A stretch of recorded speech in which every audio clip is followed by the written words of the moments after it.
وهو الذي يتوفاكم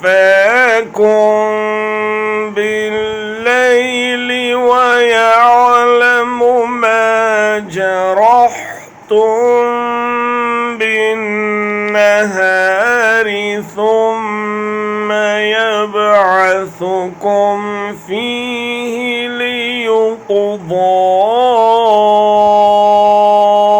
أجل مسمى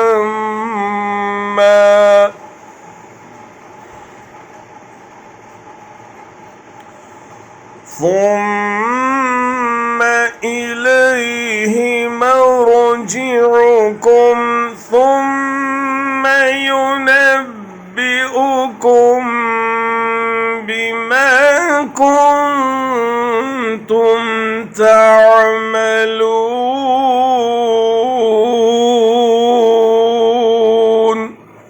और वही है जो रात के वक्त नींद में तुम्हारी रूह एक हद तक कब्ज़ कर लेता है और दिन भर में तुमने जो कुछ किया होता है उससे खूब जानता है।